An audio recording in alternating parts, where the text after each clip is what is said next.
अस्सलाम वालेकुम सर। वालेकुम अस्सलाम। आवाज़ आ रही है? जी सर। अच्छा, चलो फिर शुरू करते हैं, सारे लोग ज्वाइन कर लें। ठीक है सर। तो कोशिश करें अपना माइक जो है ना वो म्यूट रखें। तो हम आखिरी 20 मिनट हम क्वेश्चन आंसर के लिए रखेंगे। अगर किसी का कोई क्वेश्चन हो तो नोट कर लें स्लाइड नंबर, तो फिर हम उसको डिस्कस कर लेंगे।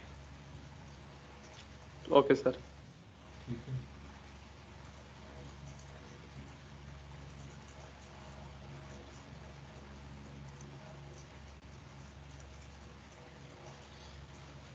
बिस्मिल्लाहिर्रहमानिर्रहीम।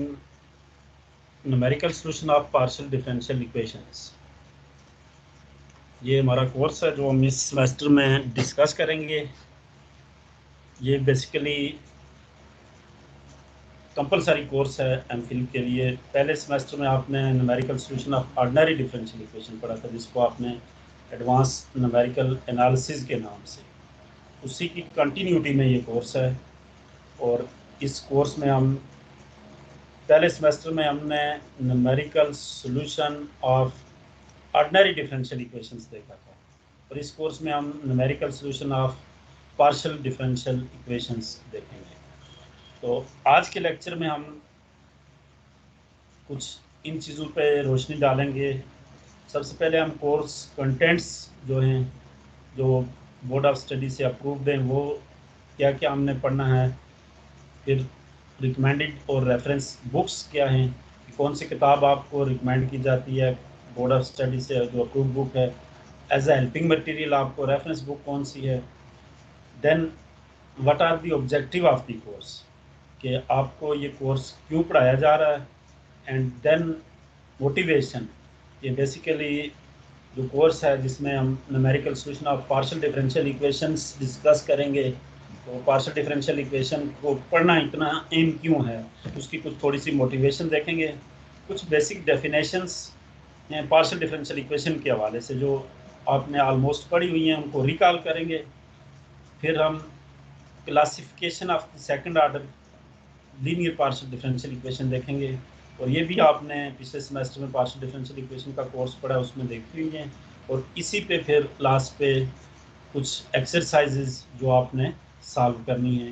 तो वो ये सारे का सारा लेक्चर एज अ रिव्यू ही है।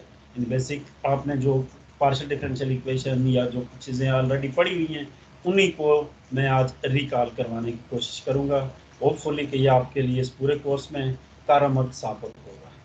तो जो चीज़ें हमने इस सेमेस्टर में डिस्कस करनी है, पहली बात है कोर्स में लिखा हुआ है कि बाउंड्री एंड इनिशियल कंडीशंस। आप सब लोगों को पता है कि जब भी हम किसी भी डिफरेंशियल इक्वेशन को सॉल्व करते हैं, तो उसके सॉल्यूशन में जनरल कांस्टेंट अराइज होते हैं, और उन कांस्टेंट को डिटरमिन करने के लिए कुछ कंडीशनें रिक्वायर्ड होती हैं। कुछ बाउंड्री कंडीशन होती हैं, कुछ इनिशियल कंडीशन होती हैं, उनके बारे में, और वो किस किस्म की होती हैं, और problem well pose ill pose कब होता है, ये चीज़ें हम देखेंगे। फिर polynomial approximation in higher dimension, कि आपके पास अगर 2D प्रॉब्लम है, 3D प्रॉब्लम है, उनकी जो पोलिनोमियल बनती है उसको आप कैसे अप्रॉक्सीमेट करते हैं। आपने अगर एमएससी में कोर्स पढ़ा हुआ है तो कुछ चीज़ें हमने पढ़ी थी numerical solution of partial differential equation में, जिसमें आपने फाइनाइट डिफरेंस मेथड पढ़ा था। लास्ट सेमेस्टर में भी आपने partial difference finite difference scheme को कुछ डिस्कस किया था। इस बार फिर हम finite difference method for partial differential equation देखेंगे। Like ordinary differential equation, first हम पार्शियल डिफरेंशियल इक्वेशन के लिए फाइनाइट डिफरेंस अप्रॉक्सीमेशन डेवलप करेंगे, फिर उनको पार्शियल डिफरेंशियल इक्वेशन पे अप्लाई करेंगे, और वहाँ से उनको, जिस तरह आपने ऑर्डिनरी डिफरेंशियल इक्वेशन में देखा था कि वो इक्वेशन कन्वर्ट होके algebraic system of algebraic equation में, तो फाइनाइट डिफरेंस अप्रॉक्सीमेशन हम देखेंगे। उसके बाद फाइनाइट एलिमेंट मेथड देखें, इसको इंटीग्रल मेथड भी कहते हैं, कि integral transformation of the differential equation. फिर अप्रॉक्सीमेशन ऑफ फंक्शन में गैलेर्किन मेथड है, इसको हम डिस्कस करेंगे। Error bound of the Galerkin method, method of collocation, इसकी हम एरर बॉन्ड देखेंगे। फिर इनकी जो एफिशिएंसी है finite difference method, finite element method की, इनको देखेंगे कि कौन सा मेथड कितना एफिशिएंट है प्रोग्रामिंग के हवाले से, कैलकुलेशन के हवाले से उनको हम देखेंगे कि आपका अगर कंप्यूटर प्रोसेस चल रहा है तो टाइम जो taken by the computer during the computation वो कौन सा मेथड कम से कम लेता है और एक्यूरेसी किस में ज़्यादा आती है। फिर हम इन्हीं मेथड्स को वेल नोन फिज़िकल जो प्रॉब्लम्स हैं इंजीनियरिंग के हैं या फिर आपके डेली लाइफ के हैं, आप लोग फेमिलियर है फ्लूइड डायनामिक्स की कुछ प्रॉब्लम्स है, जिस तरह नेवी-स्टोक्स इक्वेशन है, वहाँ से आपके पास अगर अनस्टडी प्रॉब्लम हो तो एक पार्शियल डिफरेंशियल इक्वेशन अराइज हो जाती है, उन पे इम्प्लीमेंट करेंगे इन्हीं मेथड्स को।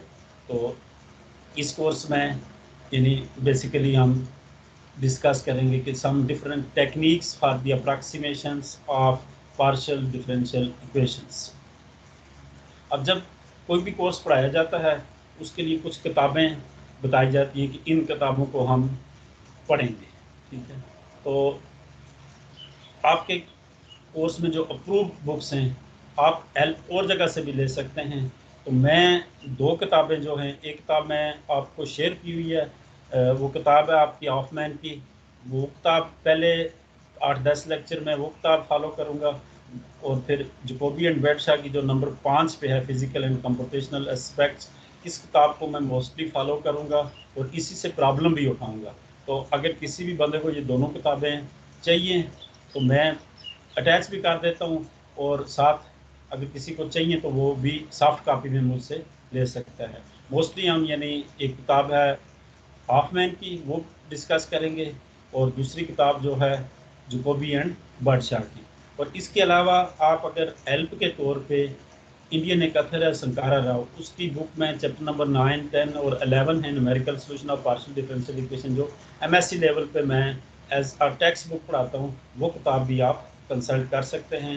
वो किताब मार्केट में भी अवेलेबल है, मेरे पास भी है। और इसका ये कि कुछ बच्चों ने जिन्होंने एमएससी यहाँ से की है तो उन्होंने वो किताब एज अ टेक्स्ट बुक पढ़ी हुई है और उसे सॉल्व किया हुआ है। और आपको like the previous semester MATLAB programming भी करनी पड़ेगी। बाज़ प्रॉब्लम की कोशिश करेंगे सारे प्रॉब्लम्स की या सारी न्यूमेरिकल टेक्निक्स जितनी भी हम करें उनके लिए हम साथ उनकी प्रोग्रामिंग भी सीख जाएं। उसके लिए मैटलैब आपके पास सॉफ्टवेयर जो है वो आपके सिस्टम में इंस्टॉल होना चाहिए। तो अगर उसमें भी कोई मसला है तो आपके पास ये जो नंबर 4 पे कॉलमैन की किताब है, इसमें डिटेल चीज़ें लिखी हुई हैं मैटलैब में कि कैसे किसी भी प्रोग्राम को किसी भी लिखना है। ये सारे प्रोग्राम कोशिश करेंगे यहाँ से। और जकोबी एंड बेडशाह की किताब जो है यहाँ से मैं कोशिश करूँगा आपको डिटेल से समझाने की। तो अगला हमारा कि इस कोर्स को आपको पढ़ाया क्यों जाता है, कि what are the objective of this course. तो जैसे मैंने पिछले सेमेस्टर में भी आपसे बात की थी कि जब हम किसी भी प्रॉब्लम को मॉडल कर लेते हैं, ये फिज़िकल प्रॉब्लम है, चाहे वो इंजीनियरिंग से है, मैथमेटिक्स से है, अलजेब्रा से है कुछ, तो आपके पास कुछ वेल नोन इक्वेशंस बन जाती हैं। अब वो इक्वेशंस या तो अलजेब्राइक इक्वेशंस होती हैं या डिफरेंशियल इक्वेशंस होती हैं। तो पिछले सेमेस्टर में आपने सॉल्यूशन ऑफ डिफरेंशियल इक्वेशंस और जोर दिया था आपने कुछ इनिशियल वैल्यू प्रॉब्लम पे and then try to solve the boundary value problem. इस सेमेस्टर में हमने जो कोर्स है numerical solution of partial differential equation, तो हमने पार्शियल डिफरेंशियल इक्वेशन को अप्रॉक्सीमेट करना है। तो पहला जो ऑब्जेक्टिव रखा गया है इसका कि to introduce basic concepts of numerical methods of 1 and 2 dimensional hyperbolic, parabolic and elliptic equations. कि आपके पास डिफरेंशियल इक्वेशन हम इसी लेक्चर में देखेंगे कि what are parabolic equation, what are hyperbolic equation, what are elliptic equation. They are the simple 3 types of the partial differential equation. Basically classification है उनकी कि उनको हम न्यूमेरिकली कैसे अप्रॉक्सीमेट करते हैं, उनके लिए क्या क्या टेक्निक्स हैं, क्या क्या तरीके हैं जिनकी मदद से हम उन इक्वेशन को अप्रॉक्सीमेट करेंगे और उन इक्वेशंस को हम उनकी एक एग्जैक्ट सोल्यूशन या एनालिटिकल सोल्यूशन तो एग्जिस्ट नहीं करता, तो हम उनको अप्रॉक्सीमेट करके अपने रिक्वायर्ड आंसर या रिक्वायर्ड रिजल्ट जो है उनको इंटरप्रेट कर सकें। दूसरी बात यह कि कोई भी मेथड किस जगह पे एप्लीकेबल है उसकी कुछ रिस्ट्रिक्शंस है। इस कोर्स का दूसरा जो ऑब्जेक्टिव है कि to explain how, why and when numerical method can be expected to the work. Suppose अगर मैं पिछले सेमेस्टर पे रिकॉल करवाऊँ तो हमने आरके मेथड पढ़ा था। और आरके मेथड आपने ये कहा था कि this is a method for the initial value problem. तो इसका मतलब ये कि जिस बंदे को ये पता हो जाएगा कि हमने ये मेथड ऑर्डिनरी डिफरेंशियल इक्वेशन पे लगाना है, लेकिन उसके साथ एक कंडीशन थी कि ये कंडीशन कि ये प्रॉब्लम जो है वो इनिशियल वैल्यू प्रॉब्लम होना चाहिए, तो तब हम आरके मेथड अप्लाई कर सकते हैं। तो ये जो मेथड हम डिस्कस करेंगे इनके बारे में हमें पता होना चाहिए कि कौन सा मेथड है। सपोज अगर मैं फाइनाइट डिफरेंस मेथड है तो उसकी कुछ लिमिटेशंस हैं, कुछ रिस्ट्रिक्शंस हैं कि उस मेथड को मैं किस किस्म के पार्शियल डिफरेंशियल इक्वेशन पे अप्लाई कर सकता हूँ। एज अ रिजल्ट मुझे क्या मिलेगा, उसके बारे में मैं कौन सी टेक्निक यूज़ करके उसको सॉल्व कर सकूँगा। तो सेकंड जो इसका ऑब्जेक्टिव है कि you are able to know oh when and why the numerical method can apply to the work और the governing equation. Third objective is the simulate several real world and physical engineering problem। अब आपके पास जब भी मैंने जैसे पहले बात की कि हम जब भी किसी प्रॉब्लम को फार्मूलेट करते हैं तो हमारे पास डिफरेंशियल इक्वेशन अराइज होंगी, और उन डिफरेंशियल इक्वेशंस में जो क्लासिफिकेशन है कि कुछ ऑर्डिनरी डिफरेंशियल इक्वेशंस हैं और कुछ पार्शियल डिफरेंशियल इक्वेशंस हैं। तो हम पार्शियल डिफरेंशियल इक्वेशन की सिमुलेशन करेंगे। सिमुलेशन का मतलब ये कि वी अप्रॉक्सीमेट देम, कि हम उसके अंदर जो या अगर सिंगल इक्वेशन है या सिस्टम ऑफ डिफरेंशियल इक्वेशन है उनके सोल्यूशन को हम कोई टेक्निक यूज़ करके तो निकालेंगे। सिमिलरली जो बेसिक कंसेप्ट है कंप्यूटेशनल फ्लूइड डायनामिक्स का, न्यूमेरिकल कंप्यूटेशनल का, तो हम उसकी बेसिक उसके लिए एक गेटवे फ्राहम करेंगे इससे कि कुछ हम टेक्निक्स जो डेवलप करेंगे, कुछ फार्मूलाज डेवलप करेंगे जिनकी बेस पे हम कंप्लीटली न्यूमेरिकली सिमुलेशन कर सकते हैं। This is not numerical simulation, this is just numerical computation. जो कोर्स में हम जो करते हैं सिमुलेशन की तरफ हम इसको एज अ गेटवे लेके जा सकते हैं। और ये कोर्स जो है वो रीडर के लिए रिसर्च बेस, यानी रिसर्च में जो लोग फ्लूइड डायनामिक्स में काम कर रहे हैं, सॉलिड मैकेनिक्स में, या आपके पास और किसी भी डायरेक्शन में हमारे पास कदीर साहब जो काम करवाएं, सारी कुछ इक्वेशंस आती हैं, either they are the ordinary differential equation, partial differential equation, तो उनकी सिमुलेशन के लिए ये एक फ़ायदेमंद साबित होता है। तो फिर क्या मोटिवेशन है इसके बारे में कि क्यों हम इस कोर्स को पढ़ते हैं? What is the motivation? Partial differential equations describe the behaviour of many engineering phenomena. ये जो पार्शियल डिफरेंशियल इक्वेशन है बहुत सारे इंजीनियरिंग फिनोमेनाज हैं उनको डिस्क्राइब करती है, उनके बिहेवियर को डिस्क्राइब करती है। For example heat flow in and distribution. For example आपने फ्लूइड डायनामिक्स के कोर्स में या किसी भी जगह पे ये जनरल पढ़ा होगा कि हीट ट्रांसफ़र होती है या फ्लो करती है from high temperature to the low temperature. इसका मतलब ये कि आपके पास एक उसका जब फिजिकल मॉडल बन जाता है along with the boundary condition, तो आपके पास एक इक्वेशन आ जाती है। उस इक्वेशन से आप उसके बारे में ये बता सकते हैं कि आपकी हीट किस सीक्वेंस से उसमें जो फ्लो हुआ है वो कैसा हुआ है, कैसे ट्रांसफॉर्म हुई है, उसकी रेट क्या थी, बाकी चीज़ें उसकी आप डिस्कस कर सकते हैं। इसी तरह electric fields and potential, electric current भी एक मीडियम से दूसरे में ट्रांसफर होता है। जो आपके आइसोथर्मल सिस्टम्स होते हैं जो जिनके अंदर ये एबिलिटी होती है कि वो इलेक्ट्रिक करंट को पास कर सके, उनमें इलेक्ट्रिक फील्ड अगर प्रोड्यूस की जाए या अप्लाई की जाए तो वहाँ से इलेक्ट्रिक करंट पास करता है, तो वहाँ पे भी आपके पास as a result differential equations बनती हैं, पार्शियल डिफरेंशियल इक्वेशंस बनती हैं। उनको भी हम in the form of partial differential equation, और उनकी अप्रॉक्सीमेशन भी हमें ये कहती है कि हम पार्शियल डिफरेंशियल इक्वेशन को स्टडी करें। Similarly in diffusion of chemicals, अगर आप डिफ्यूजन प्रोसेस देखें तो डिफ्यूजन प्रोसेस में भी ये दो आपके पास अगर आप केमिकल डिफ्यूजन होगा किसी भी चीज़ का, तो वहाँ पे भी डिफ्यूजन के दौरान आपके पास एक इक्वेशंस बनती हैं, और वो इक्वेशंस भी जब आप मैथमेटिकल मॉडल बना लेते हैं तो पार्शियल डिफरेंशियल इक्वेशंस बनती हैं। उन पार्शियल डिफरेंशियल इक्वेशंस का भी बड़ा अहम रोल है उन केमिकल एनालिसिस में उसमें। सिमिलरली क्वांटम मैकेनिक्स है, इलेक्ट्रोमैग्नेटिज्म है, इनमें भी बहुत सारे फिनोमेना हैं जिनसे गवर्निंग इक्वेशन जो है वो पार्शियल डिफरेंशियल इक्वेशन आती हैं। वेव प्रोपगेशन है कि अगर आप स्ट्रिंग प्रॉब्लम देखें, जो वेव इक्वेशन आपने शायद पिछले सेमेस्टर में ड्राइव भी की हो, कि उस फिनोमेना को कम्प्लीटली एक्सप्रेस किया जाता है in the form of wave equation. आपने 2 डायमेंशनल वेव इक्वेशन भी देखी होगी, कार्टेशियन कोऑर्डिनेट में भी, सिलेंड्रिकल में भी। बेसिकली वो वेव प्रोपगेशन को रिप्रेजेंट करती है और उसका भी जो मॉडल बनता है वो भी एक पार्शियल डिफरेंशियल इक्वेशन होती है। सिमिलरली फ्लूइड मैकेनिक्स में अगर आपको याद हो कि जब आप नेवियर-स्टोक्स इक्वेशंस अप्लाई करते हैं, न्यूटनियन थ्योरी अप्लाई करते हैं फ्लूइड के फ्लो पे न्यूटन सेकंड लॉ से, तो वहाँ से भी governing equation in the form of partial differential आती हैं, non linear coupled partial differential equations आती हैं, उनको भी हमने टैकल करना है। इसी तरह आपके पास और बहुत सारे सिस्टम हैं जिन सिस्टम से आपके पास पार्शियल डिफरेंशियल इक्वेशंस अराइज होती हैं और इनकी सिमुलेशन और इनका जो रिजल्ट हैं वो आपने इंटरप्रेट करने हैं और उसके लिए हमें इनका सॉल्यूशन।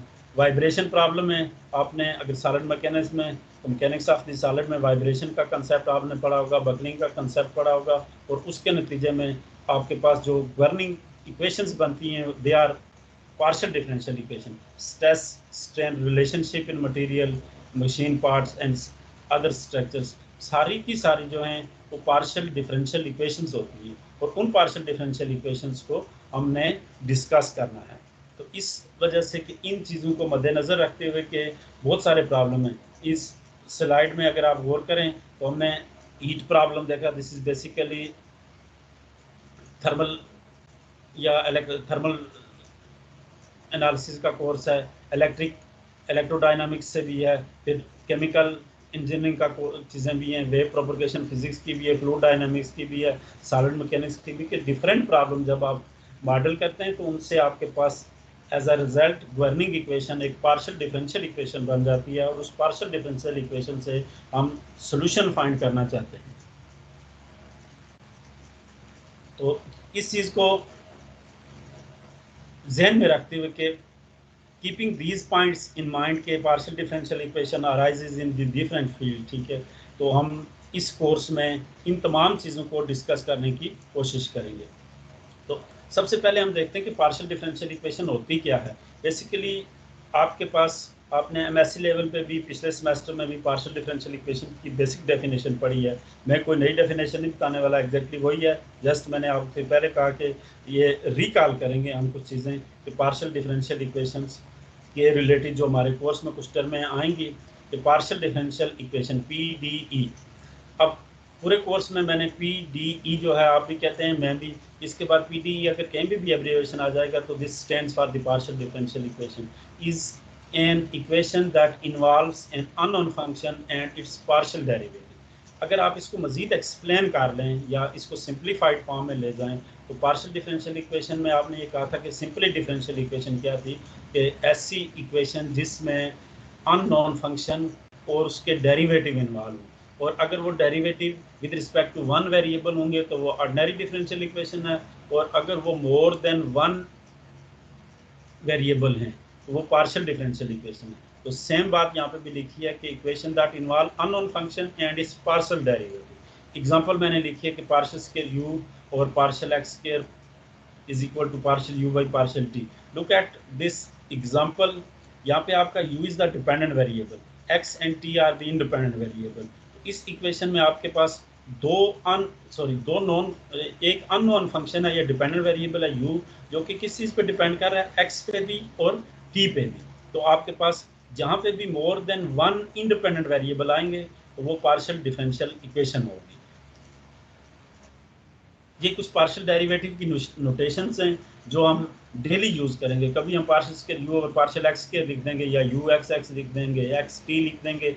स्टैंडर्ड नोटेशन है जिनके बारे में यू आर फेमिलर, और इनसे आपने कंफ्यूज नहीं होना है कि अगर पार्शियल स्क्वायर u और पार्शियल x स्क्वायर लिखा हुआ है uxx का, इसका मतलब आपके सामने एग्जैक्टली यही है कि दो डेरिवेटिव x के पार्शियली लिए गए हैं विद रिस्पेक्ट टू u के with respect to x।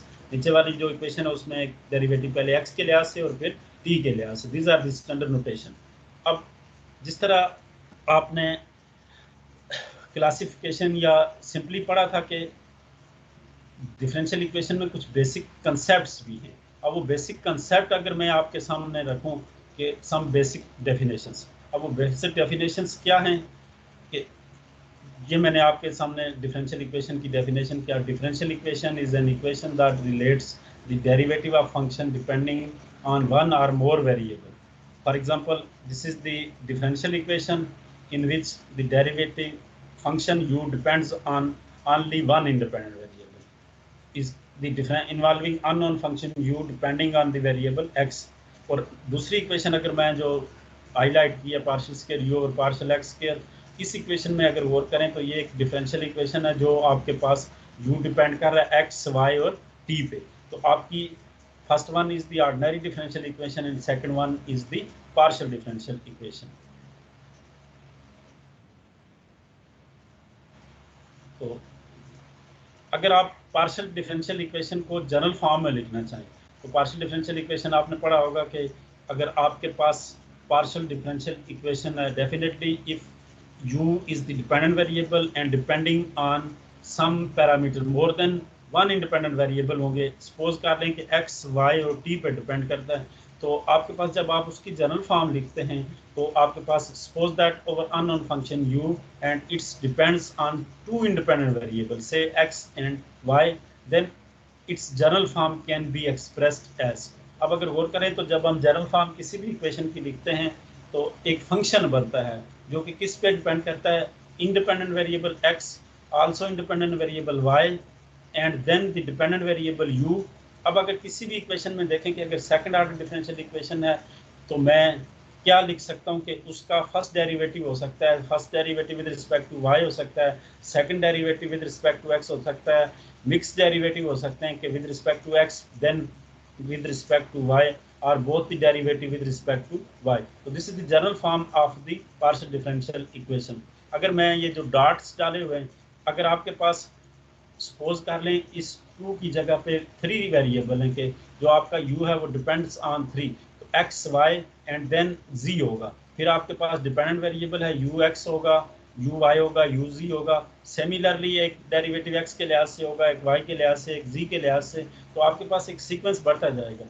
We mostly deal with the second order partial differential equation. तो मेरे पास अगर second order partial derivative है तो maximum उसमें आपके पास independent variables, dependent variables, then first derivative, second derivative with respect to the first independent variable, mixed derivative with respect to first and second derivative, second variable, and the second derivative with respect to the second variable involve हो सकते हैं. तो लिहाजा हम इसको आप इन्हीं notations को ux को अगर देखें, मैंने लिख दिया कि ux किसके इक्वल है, partial u by partial x. These are the standard notation. और इन नोटेशन के बारे में आप ऑलरेडी फेमिलियर हैं, पिछले सेमेस्टर में आपने पूरा पार्शियल डिफरेंशियल इक्वेशन का कोर्स पढ़ा है कि ux किसके बराबर है, uy किस चीज़ के बराबर है, या इन नोटेशंस को कहते क्यों हैं, कैसे लिखा जा सकता है. तो कंफ्यूज ना हो कि अगर कहीं भी कोई नोटेशन है तो आप उसको लिख सकते हैं. ठीक है. अब जब भी हम डिफरेंशियल इक्वेशन की बात करते हैं तो कहते हैं कि ऑर्डर ऑफ डिफरेंशियल इक्वेशन क्या होता है. तो like ordinary differential equation, order of partial differential equation is order of highest order partial derivative appearing in the equation. अब अगर गौर करें कि in the example over unknown function u and its depends on 3 variable t, x and y. Look at this equation. This is a differential equation in which u is the dependent variable, x, y are the independent variable. In this particular example, this differential equation, ये मैंने जो बात ऊपर लिखी है general लिखी है कि नीचे मैं एक और एग्जांपल लिखूंगा जिसमें 3 वेरिएबल भी होंगे. इस इक्वेशन में अगर गौर करें तो आपके पास u is the dependent variable and depending on x and y. तो इसके ऑर्डर को अगर देखें तो आपके पास ये वाली जो फर्स्ट टर्म है u x x, तो ये बता रही है कि x u is differentiated 2 time with respect to x. इसका मतलब ये है कि ये इसका ऑर्डर कितना है, 2 है. डेरिवेटिव कितने दिए गए हैं ये ऑर्डर होता है. सिमिलरली ये टर्म भी अगर गौर से देखें तो ये भी मिक्स डेरिवेटिव भी यही बता रहा है. तो इसका मतलब ये कि पार्शियल डिफरेंशिएट में with respect to x with respect to y order different भी हो सकता है. सपोज अगर मैं इधर u y लिख देता हूँ तो मेरे पास u x x और इधर u y है, तो इसका मतलब कि this is order 2 in x x. अगर इधर मैं सिंपल y लिख देता हूँ तो y के लिहाज से इसका एक ऑर्डर हो जाएगा. सिमिलरली अगर मैं इस इक्वेशन को देखूँ तो ये u x x y, इसका जो हाईएस्ट ऑर्डर डेरिवेटिव है वो 3 है. 2 डेरिवेटिव x के लिहाज से और एक डेरिवेटिव y के लिहाज से. This is the third order differential equation. Similarly अगर मैं थर्ड एग्जांपल लिख दूं तो मेरे पास ये इक्वेशन है, अगर इसको मैं गौर से देखूं तो ये मेरे पास ut minus 6u ux u triple x, ये जो आखिरी टर्म है जिसमें u ट्रिपल एक्स है, u ट्रिपल एक्स मीन्स के u का 3 बार डेरिवेटिव है, is of order 3। Similarly this is of order 2। आपके पास अगर गौर करें तो ये ux इसके 2 टाइम डेरिवेटिव लिए गए हैं विद रिस्पेक्ट टू x, तो लिहाजा आपकी ये इक्वेशन ऑर्डर 2 की डिफरेंशियल इक्वेशन है।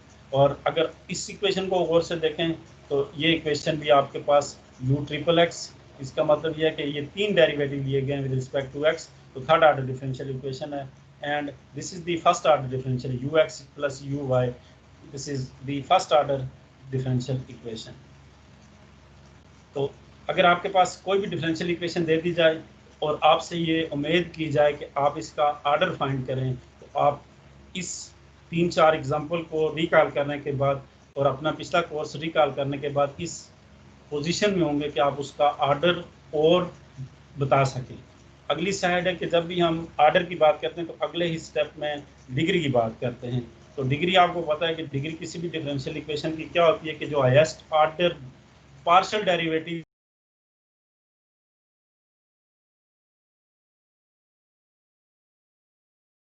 देखूं तो इसमें डिग्री 1 है। अब क्यों डिग्री 1 है कि अब इस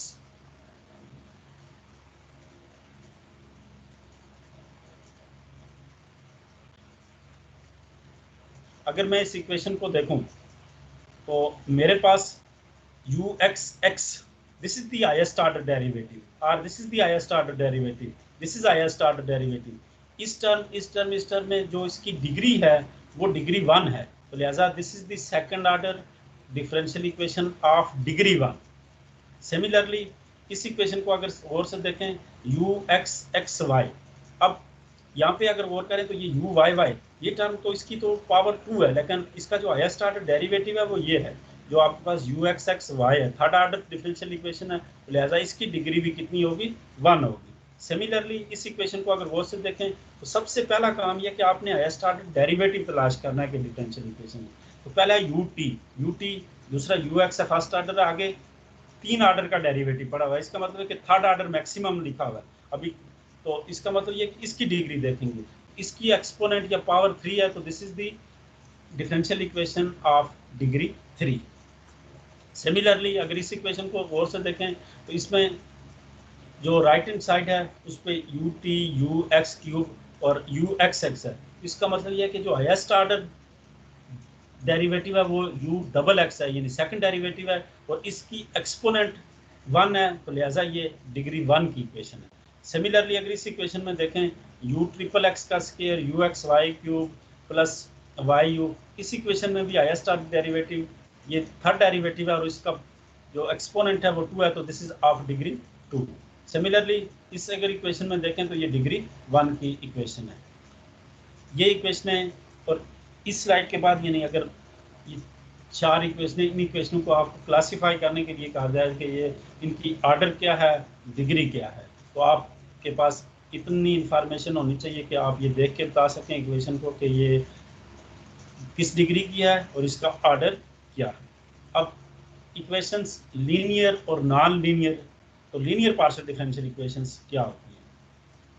अगर इक्वेशन 1 पे गौर करें, a linear operator L defined by this, अगर आप रिकॉल करें आपके अलजबरे का कोर्स कि लीनियर ऑपरेटर क्या होता था, तो आपने ये कहा था कि एक ऑपरेटर हो, ऑपरेटर आप जहन से निकाल दें, कंफ्यूज नहीं होना है। आपके पास अगर डेरिवेटिव हो, सपोज L की जगह पे मैं dy/dx लिख देता हूँ, c1 u1 plus c2 u2, तो आप क्या करते थे कि कांस्टेंट है c1 c2, इनको डेरिवेटिव से बाहर ले लेते थे और इनर फंक्शन का डेरिवेटिव ले लेते थे, तो आपके पास c1 यहाँ पे u का डेरिवेटिव आ जाएगा प्लस c2 u2 का डेरिवेटिव। तो अगर इस कंडीशन को कोई भी ऑपरेटर ओबे करे, आपके पास डिफरेंशियल ऑपरेटर है जो आप डेरिवेटिव लेते हैं, या इंटीग्रल ऑपरेटर है, वो इस क्राइटेरिया को फुलफिल करता है, और जो ऑपरेटर इस क्राइटेरिया को फुलफिल करे तो आपके पास तो पार्शियल ये u partial square example of this is, तो ये इक्वेशन, ये ऑपरेटर जो हैं, जो डेरिवेटिव ऑपरेटर हैं, पार्शियल डेरिवेटिव है, सेकंड डेरिवेटिव,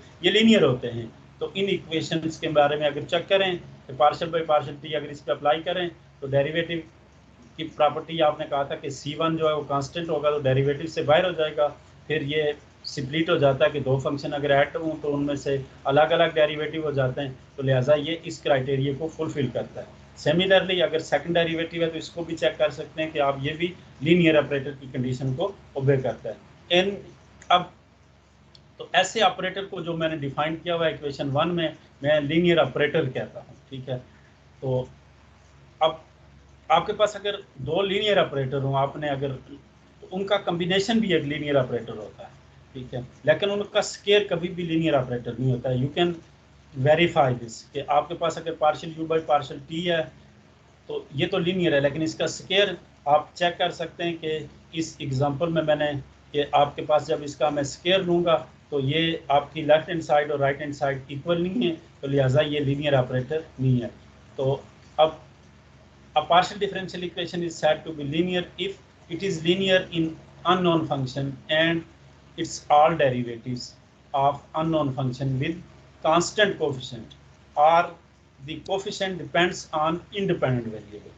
इस बात को अगर गौर से देखें कि पहला जो एक्सप्रेशन है ये क्या कहता है कि आपके पास कोई भी डिफरेंशियल इक्वेशन है वो लीनियर होगी, कि अगर वो लीनियर हो किसमें, अननोन फंक्शन में, यानी आपके पास अगर u अननोन फंक्शन है तो किसी भी जगह पे उसका u की पावर 1 से ज़्यादा नहीं होनी चाहिए, फ्रैक्शन में नहीं होनी चाहिए।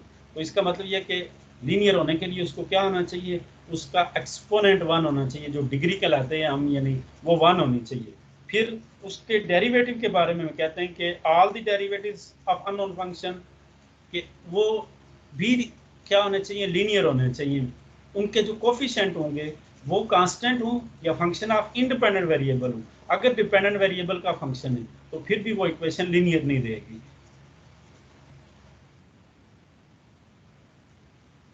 अगर इन इक्वेशंस को गौर से देखें, पहली इक्वेशन मैंने लिखी है लेप्लास इक्वेशन। लेप्लास इक्वेशन में देखें कि आपके पास ये equation ux(x + uy) 2 dimensional Laplace equation है और ये लीनियर इक्वेशन है। क्यों लीनियर है कि यहाँ पे इस इक्वेशन में u जो है अननोन फंक्शन ये लीनियर है। इसमें लीनियर होने के लिए इसकी पावर मैंने बताया कि ये क्या होनी चाहिए, 1 होनी चाहिए, यहाँ पे भी यहाँ पे भी। सिमिलरली ये इक्वेशन है तो ये भी लीनियर है। Similarly first order differential equation transport equation है, ये भी लीनियर है। हीट-डिफियन इक्वेशन है, ये भी अगर इन तमाम इक्वेशनों के बारे में लीनियर। सिमिलरली अब बाज़ औक़ात quasi linear partial differential equation, इसके बारे में भी आपने पढ़ा है कि पार्शियल डिफरेंशियल इक्वेशन की जब क्लासिफिकेशन करते थे तो कोसाइन लीनियर डिफरेंशियल इक्वेशंस क्या थी। तो आपने क्या कहा कि partial differential equation is said to be quasi linear if the derivatives of unknown functions are linear while the coefficient depending on the independent variable as well as dependent variable।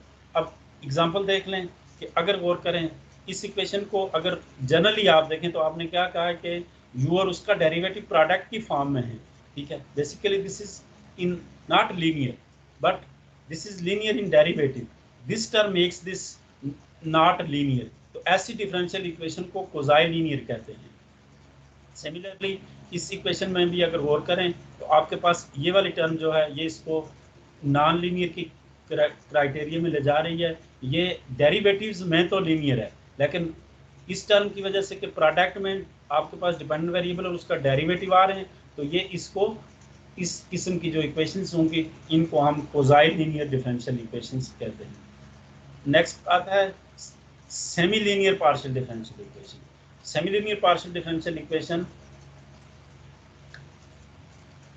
is the equation if the derivatives of unknown function are linear and coefficient of derivative depends on the independent variable only, ठीक है। For example अगर गौर करें आपके पास derivative तो linear है कि इनके ऊपर एक्सपोनेंट 1 1 ही है, लेकिन अगर गौर से देखें तो ये वाली जो आपके पास साइड है u स्केयर, ये इसको नॉन लीनियर की तरह यानी लीनियर नहीं होने दे रही। तो ऐसी इक्वेशन को सेमी लीनियर इक्वेशंस कहते हैं। These are the examples of semi linear differential equation. अगर गौर करें यहाँ पे ये u क्यूब है, यहाँ पे u स्क्वायर है, ये वाले इनको सेमी लीनियर डिफरेंशियल इक्वेशन कहते हैं। अब अगर कोई इक्वेशन लीनियर भी नहीं है, कोसाइन लीनियर भी नहीं है, सेमी लीनियर भी नहीं है, तो वो equation non linear partial differential equation होगी। तो इसके बारे में क्या नॉन लीनियर पॉइसन इक्वेशन अगर मैं एग्जांपल्स देख दूं तो ये सारी आपके पास non linear partial differential equations हैं। अब होमोजेनियस पार्शियल डिफरेंशियल इक्वेशन, या partial differential equation is said to be homogeneous if its all terms contains the unknown function or its derivatives। कि अगर किसी भी डिफरेंशियल इक्वेशन की तमाम टर्म्स, सपोज अगर मैं u x x plus u y y लिख देता हूँ इक्वल टू 0, इसमें दो टर्म्स हैं, एक यू एक्स एक्स है और एक यू वाई वाई है, तो दोनों टर्म्स में डिपेंडेंट वेरिएबल के डेरिवेटिव इन्वॉल्व हो रहे हैं। तो यही बात लिखिए कि पार्शियल डिफरेंशियल इक्वेशन जिसकी तमाम टर्म्स में क्या हो, अननोन फंक्शन और इसके डेरिवेटिव कंटेन हो, तो वो क्या कहलाती है, होमोजेनियस कहलाती है। अगर मैं एग्जांपल देखूं तो u x x plus x u x y plus y u square equal to 0। अब इज अ होमोजेनियस इक्वेशन, क्यों? इसकी पहली टर्म में यू के दो डेरिवेटिव इन्वॉल्व हो रहे हैं, दूसरी टर्म में भी यू का डेरिवेटिव इन्वॉल्व हो रहे हैं, थर्ड टर्म में भी इंडिपेंडेंट वेरिएबल के साथ you. all the terms of this differential equation containing either the dependent variable or its derivative, so this is the homogeneous differential equation। अगर इसकी जगह पे ये यू स्क्वायर ना हो तो फिर ये नॉन होमोजेनियस हो जाएगा। यानी अगर कोई एक सिंगल टर्म ही ऐसी आ जाए जिसके अंदर आपके पास सिंपल इंडिपेंडेंट वेरिएबल का फंक्शन हो, उसमें डिपेंडेंट वेरिएबल ना हो, तो ऐसी इक्वेशन को आप नॉन होमोजेनियस डिफरेंशियल इक्वेशन कहते हैं। सिमिलरली अगर इस इक्वेशन को देखें u x x plus u x Y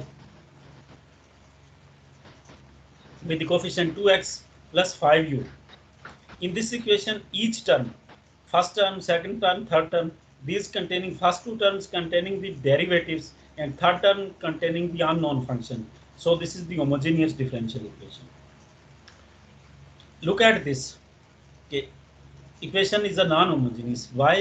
कि आपके पास ये जो f x y है, अगर मैं इस फंक्शन के बारे में लिखूँ this is a function of x y and u, then this is the homogeneous. अब इसकी ये वाली टर्म जो है फाइनल राइट हैंड साइड वाली टर्म है, ये आपको ये बता रही है कि इसमें ये वाली टर्म डिपेंडेंट वेरिएबल या इसका डेरिवेटिव इन्वॉल्व नहीं हो रहा। आपके पास इस टर्म में भी तो इसका डेरिवेटिव है, इधर भी ये फंक्शन या डेरिवेटिव मौजूद है, लेकिन ये जो एफ ऑफ एक्स वाई है ये एक ऐसी इसमें टर्म आ गई है जिसको सोर्स टर्म कहते हैं, ये इस इक्वेशन को नॉट होमोजेनियस बना रही है। अब सॉल्यूशन की बाद में बात करते हैं, हम कहते हैं तो first order differential equations, some well known first order differential equations हैं कि वेव इक्वेशन मैंने लिखी है सिंपल। अगर वेव मोशन देखें partial u by partial t, कुछ एग्जांपल्स हैं कि ये अगर आपके पास कोई वेव प्रोपगेट करती है उसके नतीजे में ये इक्वेशन बनती है जिसमें u is the dependent variable, t and x are the independent variable, c is the speed of the wave, positive direction में स्पीड होती है। ये फर्स्ट ऑर्डर डिफरेंशियल इक्वेशन है। अगर इस इक्वेशन को देखें ड्यूयन इक्वेशन है, तो यहाँ पे भी ये t is the dependent variable, t x are the independent variable. These are some familiar examples. तो कुछ ऐसी पीडीज मैंने आपके सामने एज एग्जांपल रखी हैं कि ये इक्वेशंस पॉपुलर पीडीज, लैप्लास और पाइजान इक्वेशन, आपके पास लैप्लास इक्वेशन से भी आप फेमिलियर हैं, पाइजान इक्वेशन से भी। तो अगर मैं लैप्लास एंड पाइजान इक्वेशन, अगर मैं इन इक्वेशनों को देख लूँ तो ये इक्वेशन अगर मैं इस एफ ऑफ एक्स वाई को 0 कर दूँ तो ये मेरे पास सोर्स टर्म अगर नहीं होगी तो ये लैप्लास बन जाएगी, और अगर ये सोर्स टर्म भी रह जाए तो ये पाइजान इक्वेशन बन जाएगी। इसी तरह हैमिल्टन्स इक्वेशन है, ये भी आपके पास एक पार्शियल डिफरेंशियल इक्वेशन है। वेव इक्वेशन, ये भी आपने अगर वाइब्रेशन मोशन की इक्वेशन को डिस्कस किया था पिछले सेमेस्टर में, तो दिस इज आल्सो के partial differential equation. Second one is the heat equation और हीट कंडक्शन लॉ, ये भी आपके पास पार्शियल डिफरेंशियल इक्वेशन है। इसमें टी डिपेंडेंट वेरिएबल है कैपिटल टी, और टी और एक्स स्मॉल जो है ये इंडिपेंडेंट वेरिएबल है। ये कुछ एग्जांपल्स हैं जो मैंने डिस्कशन की कि इनमें लीनियर हैं, कौन कौन सी इक्वेशन लीनियर हैं और कौन सी लीनियर नहीं है। तो अगर गौर करें तो ये इक्वेशन इनके बारे में कहा कि दीज आर दी लीनियर, और इन टर्म्स की वजह से ये जो मैंने हाईलाइट की हैं इनकी वजह से ये इक्वेशन नॉन लीनियर हो रही हैं। अब what is the solution of partial differential equation? आपने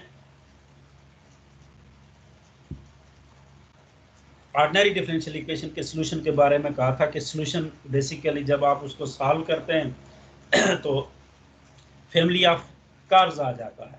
अब अगर आप सिंपल इक्वेशन को सॉल्व करें, फॉर एग्जांपल मैं इस इक्वेशन जो मैंने फोरियर इक्वेशन है या हीट इक्वेशन है, इसको मैं सॉल्व करूंगा, इसका सॉल्यूशन एक फंक्शन ही आएगा। जो t है वो डिपेंड करेगा t और x पे।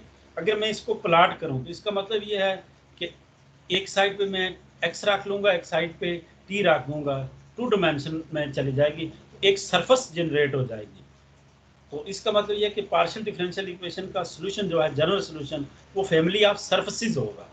और अगर उसको 3D विजुअलाइजेशन में देखें कि आपके पास कि दिस इज द फंक्शन, और ये बेसिकली क्या होगा कि this is the family of surfaces. जिस तरह आपने ये कहा था पिछले सेमेस्टर में कि ऑर्डिनरी डिफरेंशियल इक्वेशन का जो सॉल्यूशन है, this is the family of curves, like this the solution of partial differential equation in 2 independent variable is a family of surfaces। अब वो सरफेस किस तरह की बनेगी वो उसके बिहेवियर पर डिपेंड करता है। तो ये मैंने कुछ एग्जांपल्स आपके सामने रखी हैं कि ये आपके पास पार्शियल डिफरेंशियल इक्वेशंस हैं, उसकी 3D विजुअलाइजेशन भी है, 2D भी है, तो ये लिखा हुआ। अब सिमिलरली मैं कुछ जनरल इक्वेशनें डिस्कस किए कि अगर मैं हीट इक्वेशन है क्या बेसिकली इसको, तो heat equation basically transfer of heat from high temperature to the low temperature, इस चीज़ फेनोमेना को रिप्रेजेंट करती है।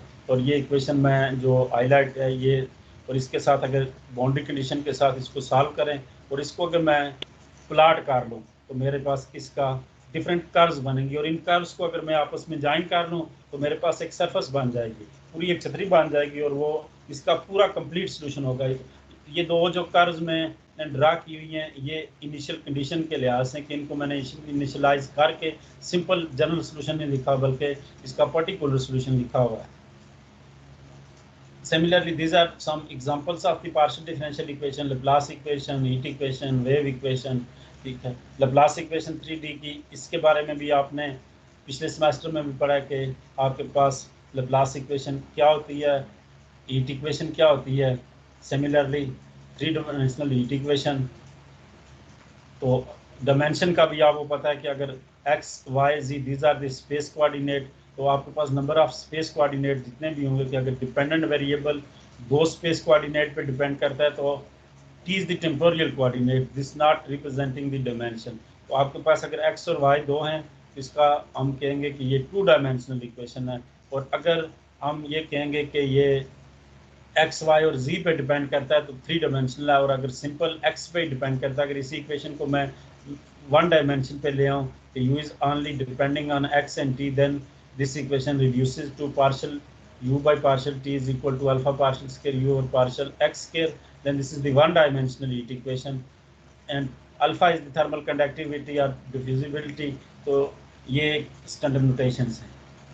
This is the simple heat equation, 1 dimensional heat equation जो अभी मैंने बात की। This is the 3 dimensional wave equation। अब क्लासिफिकेशन ऑफ पीडीज, जब भी आपके पास पार्शियल डिफरेंशियल इक्वेशन अराइज हो जाती हैं या आती हैं तो आपने उनको पिछले सेमेस्टर में क्लासीफाई किया था, डिफरेंट ग्रुप्स में आपने उनको डिवाइड कर दिया था कि क्या क्या ग्रुप हैं कुछ खसूसियत की बेस पे। अब आपने क्या कहा कि linear partial differential equation, non linear partial differential equation है, फिर फर्स्ट ऑर्डर डिफरेंशियल इक्वेशन है, second order partial differential equation है। These are not classification. अब सेकंड ऑर्डर डिफरेंशियल इक्वेशन हो अगर, उसकी क्लासिफिकेशन के बारे में मैंने आपके बाद सामने कहा था कि आज हम बात करेंगे, और इसी पे कुछ एक्सरसाइज भी है वो आपने हल करनी है कि linear second order partial differential equation जो है इसकी क्लासिफिकेशन अगर याद हो, इसकी क्लासिफिकेशन कैसे होगी, तो ये बात यहाँ पे लिखी कि linear second order partial differential equation are important set of equations that are used to model many system in many different fields of science and engineer। अब क्लासिफिकेशन क्यों ज़रूरी है, कि हमारे लिए क्लासिफिकेशन जो हम न्यूमेरिकल सॉल्यूशन करना चाहते हैं तो हमने क्लासिफिकेशन का जो पूरा एक टॉपिक डाला है कि क्यों क्लासिफिकेशन ज़रूरी है। हमारे पास कुछ न्यूमेरिकल मेथड्स हैं। अब उन न्यूमेरिकल मेथड्स में हम पहली बात में लिखेंगे कि this method is used to approximate the parabolic equation, or this method is used to approximate the hyperbolic equation। तो ऐसी equations, तो फिर हमें सबसे पहले पता होना चाहिए कि क्लासिफिकेशन है क्या। ये इक्वेशन होगी तो उसकी क्लासिफिकेशन के बगैर हम नहीं बता सकते कि ये इक्वेशन है, क्या ये मेथड यहाँ पे वैलिड है या नहीं है। तो लिखा है ये कि classification is important because each category relates specific engineering problem and different approaches are use to solve these categories. कि हमारा जो कंसर्न है वो इस लाइन से है कि जो इक्वेशंस हम क्लासीफाई करने के लिए ये क्लासिफिकेशन के डिफरेंट टेक्निक यूज़ करेंगे। अगर क्लासिफिकेशन नहीं कर पता हमें तो हम उस के बगैर हम उन इक्वेशंस को सॉल्व नहीं कर सकते। नेक्स्ट हम classification of the second order differential equation, ये मैंने आपको जो बुक शेयर किया उसी का एक पेज मैंने यहाँ पे स्क्रीनशॉट लेके डाला हुआ है कि अगर मैं standard second order differential equation, general form of the second order differential equation ले लूँ और वो किस तरह की होगी, तो मेरे पास a पार्शियल स्क्वायर फाई और partial x square plus b partial square phi और partial x partial y plus c partial square phi और partial y square plus d partial phi by partial x plus e partial phi by partial y plus f phi plus g equal to 0। Equation 1.1 जो है this is the general form of second order partial differential equation.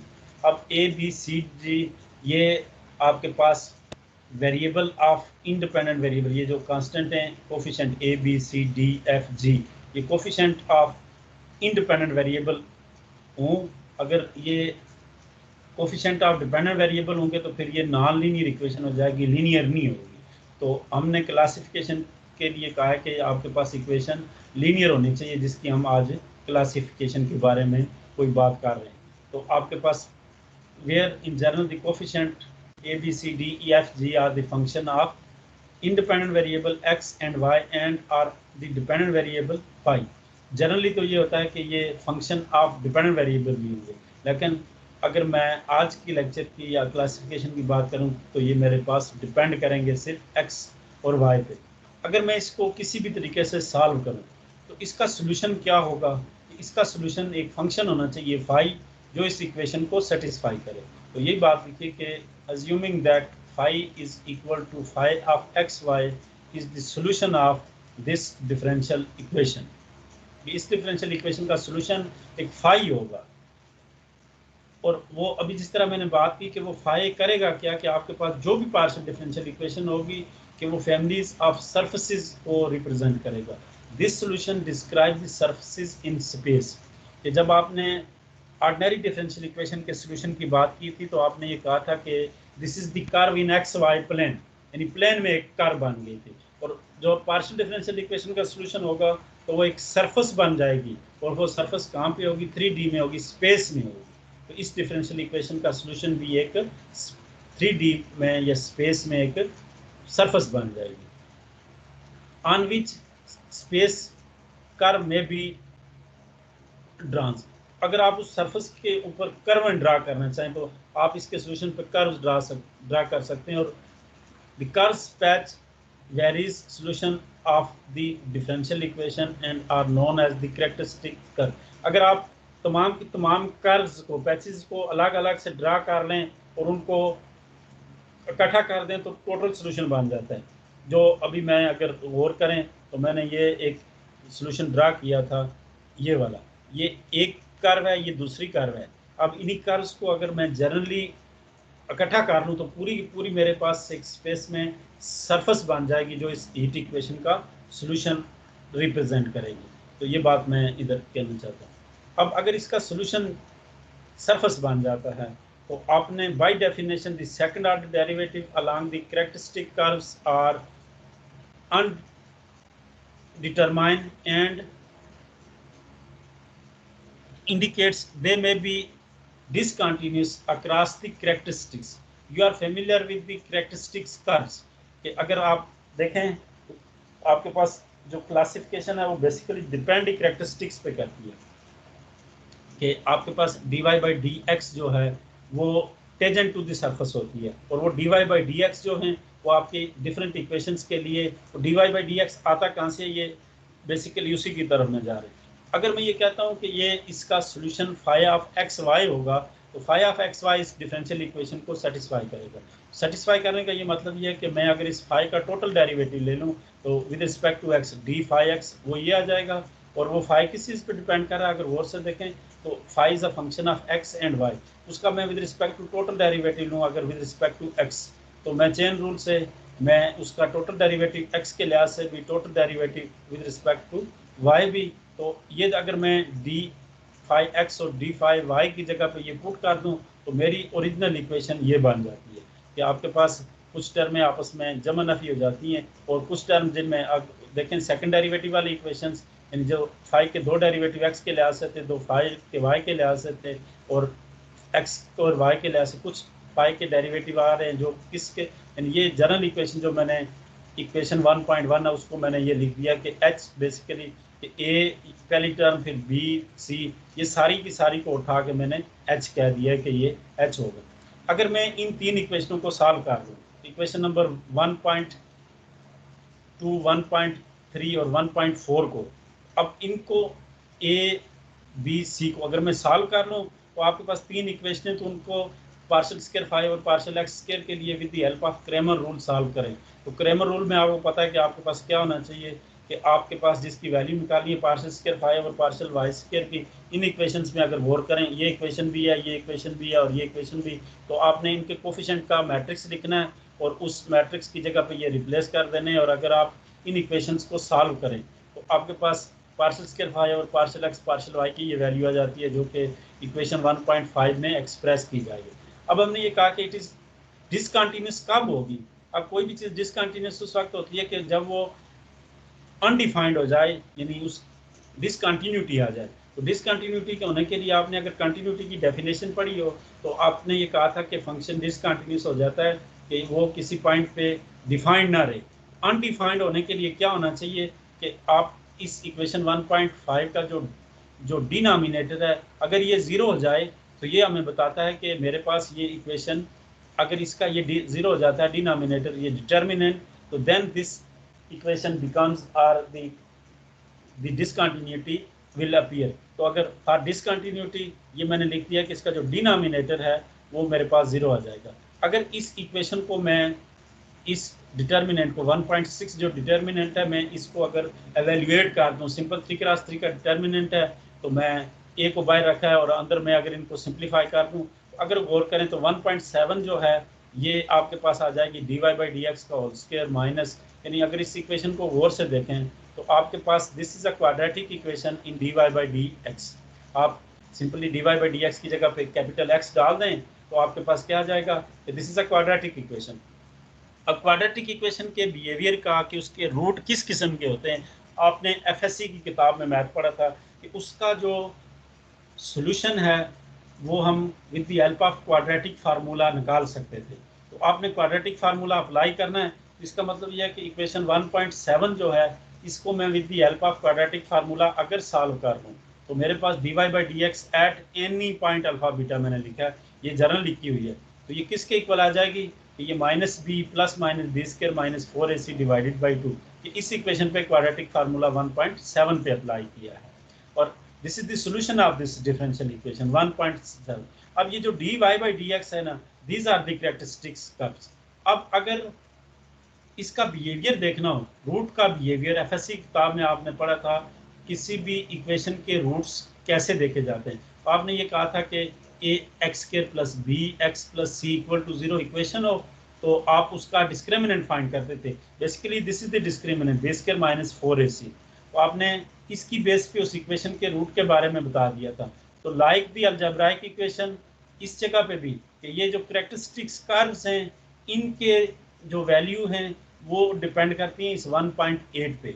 इनकी base पे आप किसी भी differential equation को classify कर सकते हैं। तो आपने पिछले सेमेस्टर में ये आखिरी लाइन पढ़ी थी कि अगर आपके पास अगर इस इक्वेशन में ये b square minus 4ac divided by 2a whole the b square minus 4ac पे पॉसिबल है कि ये ज़ीरो आ सकता है, ये ग्रेटर देन ज़ीरो आ सकता है और लेस देन ज़ीरो, तीन ही पॉसिबिलिटीज़ हैं। इन तीन वजूहात की बेस पे आपने इक्वेशन को क्लासीफाई करना है। तो यही बात लिखी है कि अगर इसका डिस्क्रिमिनेंट ज़ीरो है तो इसका मतलब ये अगर देखें कि आपके पास अगर ज़ीरो है तो जीरो होने का मतलब ये है कि आपके पास dy by d x is equal to minus b divided by 2a, ठीक है। तो आपके पास पैराबोलिक इक्वेशंस बन जाएंगी, रियल रूट्स आ जाएंगे, रियल कैरेक्टरिस्टिक्स आ जाएंगी। तो उस सूरत में आपकी जो डिफरेंशियल इक्वेशन है वो आपके पास, उसको हम पैराबोलिक कहेंगे। अगर ग्रेटर देन जीरो है देन आल्सो, और अगर जीरो है तो इसका मतलब है कि उसके रियल रूट्स भी आएंगे और साथ रिपीटेड भी होंगे। कि आपके पास क्वाड्रेटिक इक्वेशन के दो रूट होते हैं, पर दोनों root minus b divided by 2a आएंगे। इक्वेशन 1.8 की बात कर रहा हूँ मैं। तो दोनों इक्वेशंस में आपके पास माइनस बी डिवाइडेड बाई 2 ही dy बाई डी एक्स की वैल्यू आएगी। In this situation the equation is said to be parabolic. अगर ग्रेटर देन जीरो है डिस्क्रिमिनेंट की value b square minus 4ac की, तो मेरे इस इक्वेशन को मैं हाइपरबोलिक इक्वेशन कहूँगा। और अगर लेस देन जीरो है तो ये इलिप्टिक इक्वेशन होगी। तो आपके पास ये general second order differential equation is elliptic, parabolic and hyperbolic. अगर आपका b square minus 4ac less than zero, elliptic b square minus 4ac equal to zero, this is parabolic, b square minus 4ac greater than zero, this is the hyperbolic differential equation. अब जो अभी हमने बात की है, मैं उसी को इधर एग्जांपल पे, लैप्लास इक्वेशन मैंने ली है कि partial square u over partial x square plus partial square u over partial y square equal to zero. अब इस इक्वेशन को आपने क्लासिफाई करना है कि either this is the linear differential either this is the elliptic, hyperbolic और parabolic. तो आपको क्लासिफिकेशन के लिए करना क्या है कि इस इक्वेशन को कंपेयर करना है with the general equation. General equation में ए बी सी अगर गौर करें तो आपके पास a coefficient of the x square वाले, जो partial square u over partial x square वाला वो है ए की वैल्यू 1 है। बी आपके पास जो आपका मिक्स डेरिवेटिव है partial square u over partial x partial y, b की वैल्यू 0 है। सी आपके पास वाई स्क्वायर है। तो आप अगर ए बी और सी की वैल्यू कंपेयर करके निकालें तो in this equation a is 1, b is 0, c is 1। अगर आप डिस्क्रिमिनेंट फाइंड कर लें बी स्क्वायर माइनस 4ac तो आपके पास लेस देन 0 आएगा, नेगेटिव वैल्यू आएगी। तो इसका मतलब है b square minus 4ac is less than 0, then the equation is elliptic equation, therefore the Laplace equation is elliptic। अगर और ये इसका सॉल्यूशन में लिखा हुआ है कि ये सिमिलरली अगर हीट इक्वेशन को गौर से देखें कि हीट इक्वेशन है, अगर इसमें भी ए की वैल्यू देखें, a is alpha, partial square u over partial x square का कोफिशिएंट अल्फा है, बी की वैल्यू 0 है, सी की वैल्यू 0 है। तो अगर मैं बी स्क्वायर माइनस 4ac करूँ तो मेरे पास 0 आ जाएगा। तो हीट इक्वेशन, तो अगर डिस्क्रिमिनेंट आपका 0 है तो आपके पास जो इक्वेशन है वो क्या बन जाती है, पैराबोलिक इक्वेशन बन जाती है। तो लिहाजा मैं हीट इक्वेशन जो है this is the parabolic equation. Similarly wave equation है, तो वेव इक्वेशन को अगर गौर से देखें, c square a equal to c square है कैपिटल ए, बी भी 0 है, सी माइनस 1 है। तो B square minus 4ac calculate करूंगा तो ये मेरे पास क्या आ जाएगा, this should be greater than 0। अगर सी जो भी हो, सी वैसे पॉजिटिव कांस्टेंट ही होता है, लेकिन अगर नेगेटिव भी है तो यहाँ पे इसका कोफिशिएंट सी का जो है ना, स्क्वायर लेंगे तो पॉजिटिव हो जाएगा। और जब मैं इसमें पुट करूंगा एक्सप्रेशन में तो ग्रेटर देन 0 आएगा। और अगर ग्रेटर देन 0 आता है तो इसका मतलब ये है कि ये क्या है, हाइपरबोलिक पार्शियल डिफरेंशियल इक्वेशन है। तो लिहाजा जब हम कोर्स में अप्रॉक्सीमेशन करेंगे तो मैं पैराबोलिक इक्वेशन के लिए मोस्टली ये करूँगा कि हीट इक्वेशन को ले लूँगा, हाइपरबोलिक के लिए वेव इक्वेशन को ले लूँगा, और इलिप्टिक इक्वेशन के लिए आइदर पाइजान इक्वेशन और लैप्लास इक्वेशन को ले लूँगा कि न्यूमेरिकल मेथड डिस्कस करने के लिए। और आपको ये क्लासिफिकेशन बताने का मकसद ही ये है कि यू आर फेमिलियर कि heat equation is a parabolic equation, wave equation is a hyperbolic equation, and the Laplace equation is elliptic equation। ये एक एग्जांपल है। अब इसको भी है कि आपके पास अगर steady state two dimensional velocity potential है, इससे 1 माइनस एम स्क्वायर 5x, ये आपकी किताब में ये एग्जांपल सॉल्व है कि इक्वल टू 0 को क्लासीफाई करें। अब क्लासीफाई करने के लिए आपको ए बी सी की वैल्यू चाहिए। तो अगर कंपेयर करें इसको जनरल इक्वेशन के साथ तो आपके पास ए की वैल्यू आ जाएगी 1 माइनस एम स्क्वायर, बी की वैल्यू 0, सी की वैल्यू 1 आ जाएगी। और अगर B square minus 4ac find करें तो आपके पास उसका आंसर आता है -4 × 1 माइनस एम स्क्वायर। अब इसका मतलब ये है कि आपके पास इस पूरे बिहेवियर पे ये m जो है ये इफेक्ट कर रहा है कि अगर m की वैल्यू आपके पास देखें, इस b² - 4ac को नेगेटिव आने के लिए अगर मैं m की वैल्यू 1 रख लेता हूँ तो 1 का स्क्वायर 1 हो जाएगा, 1 - 1 तो टोटल जवाब 0 आ जाएगा।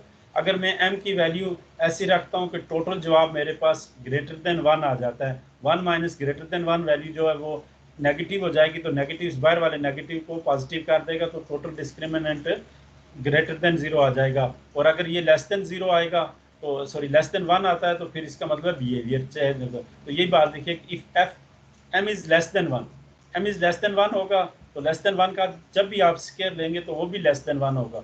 1 minus something less than 1 positive जवाब आएगा और बाहर वाला नेगेटिव, तो आपके पास लेस देन 1 के लिए आपकी ये इक्वेशन जो है ये सब सोनिक फ्लो कहलाते हैं। तो इस सूरत में ये इलिप्टिक होगी क्योंकि आपका जो b² - 4ac है वो लेस देन 0 है।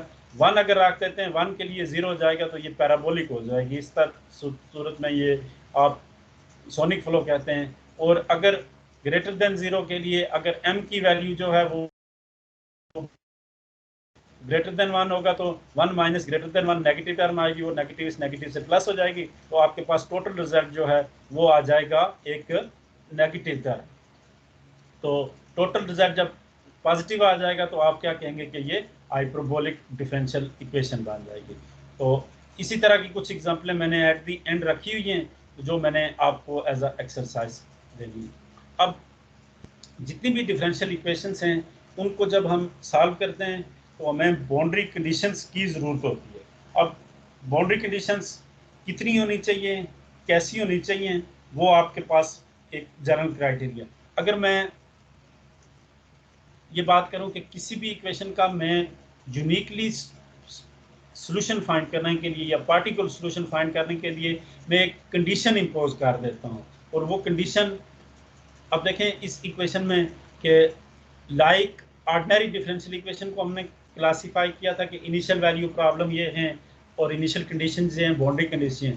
यहाँ पे ऐसी बात नहीं, हम कहते हैं कि जो स्पेस कोऑर्डिनेट है उस पर जो कंडीशन है वो बाउंड्री कंडीशंस होंगी, और जो आपकी टाइम पे कंडीशंस हैं वो इनिशियल कंडीशंस कहलाएंगी। मैंने एक इक्वेशन कंसीडर की है हीट इक्वेशन। हीट इक्वेशन में अगर गौर करें वन डायमेंशनल हीट इक्वेशन, इसके लिए मुझे जब मैं इसको इंटीग्रेट कर लूँगा तो u is a function of x and t आएगा। 2 बार मुझे x के लिहाज से इंटीग्रेट करनी पड़ेगी और 1 बार t के लिहाज से। इसका मतलब ये कि मुझे 2 कंडीशनें चाहिए x पे और 1 कंडीशन चाहिए t पे। तो अब जो x वाली कंडीशंस होंगी, x वाली कंडीशंस अब देखें कि अगर मैं ये एक रीजन लिखा हुआ है कि आपके पास ये उसका लेफ्ट वाल है और ये राइट वाल है, 0 वाली ये वाल जहाँ पे ये मैं एरो, और ये राइट 0 और 1।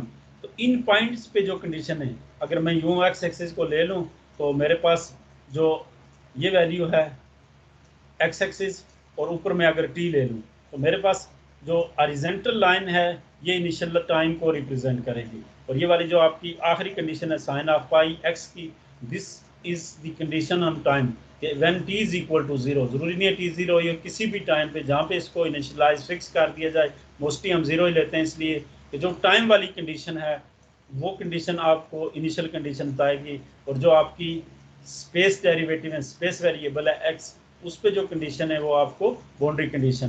तो आपके पास बाउंड्री कंडीशंस के जो कंडीशनें स्पेस वेरिएबल पे होंगी वो बाउंड्री कंडीशन होंगी, और जो टेम्पोरियल होंगी वो इनिशियल कंडीशंस होंगी। अब किसी भी प्रॉब्लम को सॉल्व करने के लिए कितनी कंडीशंस होनी चाहिए, ठीक है, तो आपने पिछले सेमेस्टर में भी पढ़ा था कि 3 टाइप्स हैं बाउंड्री कंडीशंस की, कि एक तो आपके पास डिरिचलेट बाउंड्री कंडीशंस हैं, न्यूमैन बाउंड्री कंडीशंस हैं, और मिक्सर-रॉबिन्स बाउंड्री कंडीशंस हैं। तो अगर मैं आपको ये कहूँ कि इन 3 जो कंडीशंस हैं इनकी कंप्लीट डिटेल आप मुझे बताएं, इसलिए कि आपने पिछले सेमेस्टर में कोर्स पढ़ा हुआ है, मैंने भी लिखी हुई है कि when using Dirichlet boundary condition one prescribe the value of variable at the boundary, ठीक है, यानी यू ऑफ एक्स की, यानी आपके पास डिरिचलेट कंडीशन क्या है कि आप जो अननोन है उसकी वैल्यू बाउंड्री पे एक्सप्रेस करें, इनिशियल बाउंड्री पे या फाइनल बाउंड्री पे। जिस तरह अगर मैं प्रीवियस स्लाइड में लिखा हुआ है तो मेरे पास यहाँ पे ये देखें कि u की वैल्यू जो है वो इनिशियल पॉइंट पे भी है, पहली बाउंड्री पे भी है, दूसरे पे भी है। तो ऐसी कंडीशन को आप डिरिचलेट बाउंड्री कंडीशंस कहते हैं। अगर इन्हीं कंडीशंस को, जो ये वाली कंडीशंस हैं, इनमें से एक कंडीशन भी मैं फंक्शन से हट के डेरिवेटिव पे ले जाऊं, तो मेरे पास कि when using the Neumann boundary condition one prescribe the gradient normal to the boundary, अगर जो कंडीशन है कि वो उसके डेरिवेटिव पे आ जाए किसी भी पॉइंट पे, इनिशियल पॉइंट पे या फाइनल पॉइंट पे, तो वो कंडीशन आपकी न्यूमैन बाउंड्री कंडीशन होगी। और कभी कभी आपके पास कम्बिनेशन ऑफ दीज होता है कि फंक्शन पे भी कंडीशन हो जाती है और साथ उसके डेरिवेटिव पे भी, तो ऐसी कंडीशन को मिक्स्ड और रॉबिन्स बाउंड्री कंडीशंस कहते हैं। अब आपने एक लफ्ज सुना होगा कि वेल पोज प्रॉब्लम और इल पोज प्रॉब्लम कहते हैं। तो सबसे पहली बात यह कि problem is well pose if कि आपके पास उसका सॉल्यूशन एग्जिस्ट करना चाहिए। यानी अगर मैं इक्वेशन कंसीडर कर लूँ ये वाली, तो पहली बात यह कि this equation satisfy the existence criteria, कि आपके पास इस इक्वेशन का सॉल्यूशन एग्जिस्ट करता है। अब कि वेल पोज होने के लिए कि पहली बात यह कि उसका सॉल्यूशन एग्जिस्ट करना चाहिए और फिर यूनिक होना चाहिए। और तीसरी बात क्या कि जो सॉल्यूशन है वो आपकी इनिशियल कंडीशन और बाउंड्री कंडीशन पे डिपेंड करना चाहिए। ऐसे प्रॉब्लम को वेल पोज प्रॉब्लम कहते हैं। इन अदर वर्ड्स के आपके पास अगर जो डिफरेंशियल इक्वेशन है उसके अंदर मौजूद जो डेरिवेटिव हैं, for example in the previous slide आपने ये कहा जी कि हीट इक्वेशन है, हीट इक्वेशन में दो derivative with respect to x हैं और एक derivative with respect to time है। टाइम पे भी कंडीशन दी हुई है और स्पेस डेरिवेटिव पे भी, तो कंडीशनें और ऑर्डर ऑफ द डेरिवेटिव बराबर हैं, तो ऐसे प्रॉब्लम को वेल पोज प्रॉब्लम कहते हैं। अगर ये कंडीशन मिस हो, यानी सपोज अगर सेकंड डेरिवेटिव पे कंडीशन मिस कर दी, सेकंड कंडीशन मिक्स कर दूं, यहाँ से मैं अगर u1t को हटा दूं, इसका मतलब ये है कि इस इक्वेशन को सॉल्व करने के लिए मुझे टाइम वाली कंडीशन तो है लेकिन मुझे स्पेस वाली एक कंडीशन मिस है कि number of the order of the differential equation and the number of boundary condition different हो जाएं, तो ऐसे प्रॉब्लम को इल पोज प्रॉब्लम कहते हैं। तो लिहाजा हम सिंपली डिफाइन कर सकते हैं कि a differential if the order of the differential equation and the number of given boundary condition is same, then the differential equation is या problem is called well posed problem। तो अगर same नहीं होंगी तो वो ill posed problem हो जाएगा। ठीक है, कि अगर if the number of the given condition and the order of the differential equation is not same, then the problem is said to be ill posed।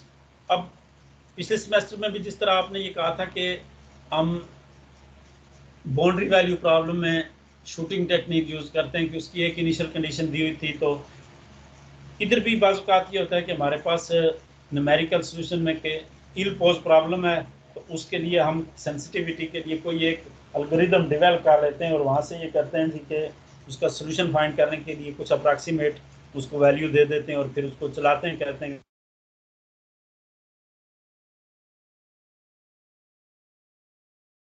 तो एम सवाल कि how to solve the partial differential equations, कि solution of partial differential equation आपने ये कहा जी कि this is the surface.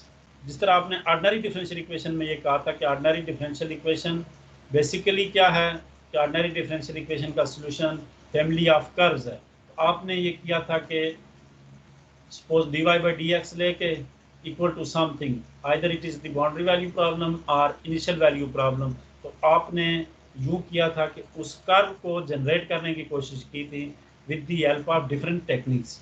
तो इधर भी आपने बाउंड्री वैल्यू प्रॉब्लम जो है या सॉरी पार्शियल डिफरेंशियल इक्वेशन है उसके सॉल्यूशन से मुराद हमने कहा कि एक सरफेस होगी, तो आपने एक सरफेस जनरेट करनी है। अब पूरी की पूरी सरफेस उसी वक्त जनरेट होगी कि जब हमारे पास उसके या तो हम डिफरेंट पॉइंट, ठीक है, डिफरेंट कर्व्स बना लें, यानी उस कर्व्स के पैचेस बना लें और उन पैचेस को आपस में कंबाइन कर लें, तो हमारे पास एक सरफेस बन जाएगी। न्यूमेरिकली जब हम फाइंड करते हैं सॉल्यूशन तो हम डिफरेंट पैचेस पे वैल्यू फाइंड कर लेते हैं। टोटल सरफेस हम फाइंड करने के लिए कंप्यूटर प्रोग्राम का सहारा लेंगे कि हम उसकी मैशिंग बहुत ज़्यादा करेंगे और फिर 3D में प्लाट करके देखेंगे कि एक सरफेस बन रही है। तो सॉल्यूशन बेसिकली एक सरफेस होगा और वो सरफेस हमने जनरेट करनी है with the help of some numerical techniques. तो आपने पिछले सेमेस्टर में भी पढ़ा था कि किसी भी पार्शियल डिफरेंशियल इक्वेशन का सॉल्यूशन कैसे फाइंड किया जाता है। आपने पढ़ा था कि पिछले सेमेस्टर में भी कि आपके पास method of variation of parameter है, मेथड ऑफ कैरेक्टरिस्टिक्स है, कुछ एनालिटिक मेथड्स दो थे। आपने पर्टर्बेशन मेथड पढ़ा था कि इक्वेशन को पॉइंट आउट कर देते हैं। लैप्लास ट्रांसफॉर्म मेथड है कि वो पार्शियल डिफरेंशियल इक्वेशन को ऑर्डिनरी डिफरेंशियल इक्वेशन में कन्वर्ट कर देता है। तो इसका मतलब ये है कि solution of partial differential equation can be obtained by analytical methods। लेकिन बाज़ ऐसी partial differential equations हैं जिनका analytical solution find नहीं किया जा सकता। तो उसके लिए हम क्या करते हैं कि numerical method apply करते हैं। तो यही बात लिखी है कि to solve the partial differential equation analytical solution are possible for simple and specific cases only. ये जो बात लिखी है, अगर मैं फ्लूइड की ज़बान में बात करूं, अगर मैं नेवी-स्टोक्स इक्वेशन ले लूं, उस पर अगर मैं सिंपल अनस्टडी प्रॉब्लम ले लूं वन डायमेंशन में, तो आपके पास partial u by partial t equal to partial square u और पार्शियल एक्स स्क्वायर आ जाएगी। और अगर इसी में मैं टू डायमेंशनल प्रॉब्लम ले लूं तो साथ पार्शियल स्क्वायर यू और पार्शियल वाई स्क्वायर भी आ जाएगा। तो अगर सिंपल यू एक्स का फंक्शन होगा तो इक्वेशन सॉल्व करना आसान है, यू वाई का फंक्शन होगी तो थोड़ी कॉम्प्लिकेटेड हो जाएगी। बेसिकली अगर हम ये आइडियलाइजेशन, ये अजम्पशन ना लगाएं तो कॉम्प्लिकेशन की तरफ चले जाते हैं।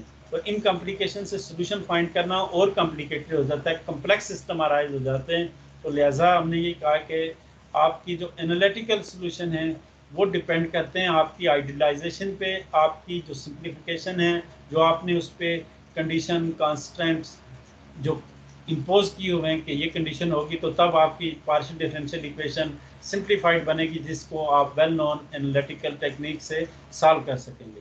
लेकिन एवरीवेयर आप एनालिटिकल सॉल्यूशन फाइंड नहीं कर सकते, तो उसके लिए आप पार्शियल डिफरेंशियल इक्वेशन को अप्रॉक्सीमेट करते हैं with the help of numerical approximations. अब न्यूमेरिकल अप्रॉक्सीमेशन में डिफरेंट टेक्निक्स हैं और उन टेक्निक्स में कुछ टेक्निक्स हम इस सेमेस्टर में पूरे सेमेस्टर में